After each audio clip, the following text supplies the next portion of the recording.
आणि NSS ICS Khed श्रीमान चंदूलाल शेठ सहजीवन high school. तर आपण आज खेड इथल्या गरम पाण्याचे कुंड इथं श्रमदान मोहीम घेतली. खरं तर गरम पाण्याचे कुंड संपूर्ण कोकणात पाहायला गेलो तर पनवेल पेणपासून अगदी राजापूरपर्यंत भरपूर ठिकाणी गरम पाण्याचे कुंड आढळतात. ज्वालामुखीच्या उद्रेकाची पार्श्वभूमी असलेला किंवा त्याच्या उद्रेकाशी संबंधित काही भूभागावरती हे गरम पाण्याचे कुंड तयार होतात. यामध्ये सल्फर सारखा घटक खूप जास्त प्रमाणात असतो.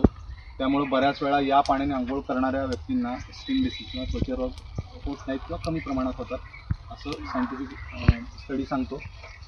त्याचबरोबर गरम पाण्याच्या कुंडाच्या त्याचे जे महत्त्व आहे ते अजून बरेच आहेत. इतर भूगर्भशास्त्रातल्या बऱ्याचशा हालचालींनंतर ते तयार होतात. खेडमधला हा गरम पाण्याचा कुंड खेडमध्येच राहणाऱ्या कितीतरी रहिवाशांना माहीत नव्हता. तर सुरुवातीला खेडमध्ये आम्ही महाराजा प्रतिष्ठान नावाची एक संस्था स्थापन केली आणि विशेष करून गड आणि किल्ल्यांचं संवर्धन करणं हा उद्देश त्याचा होता. त्याच्याच आधारित एक प्राचीन म्हणण्यापेक्षा खूप जुना असा गरम पाण्याचा कुंड जो दुर्लक्षित आहे तो सर्व लोकांसमोर यावा हा उद्देश ठेवून आपण इथं पहिल्यांदा गरम पाण्याच्या कुंडाची साफसफाईची मोहीम हातात घेतली. ही आपली 5वी मोहीम आहे. पहिल्यांदा जेव्हा आम्ही इथं आलो तेव्हा साधारण आपल्या कमरेबरोबर गवत होतं आणि भरपूर चिखल गाळ या सगळ्या भागात होता. तो सर्व साफ करून आत्ता आपण नेमक्या कुंडाच्या सफाईपर्यंत आलेलो आहोत.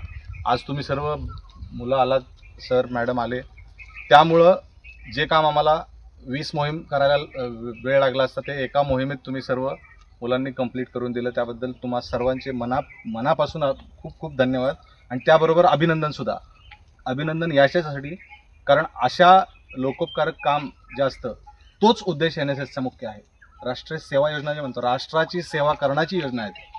आता अप्रत्यक्षपणे जर आपण एखाद्या नैसर्गिक गोष्टीचं संवर्धन करण्यासाठी प्रयत्न करतो तर ती अप्रत्यक्षरित्या राष्ट्राचीच सेवा आहे आणि तुमच्या NSSचं ते उद्दिष्ट साध्य करायला तुम्ही एक कारण ठरलं. त्याबद्दल तुम्हा सर्वांचं आणि तुमच्या शिक्षकांचं महाराजा प्रतिष्ठानकडून मी हार्दिक अभिनंदन करतो.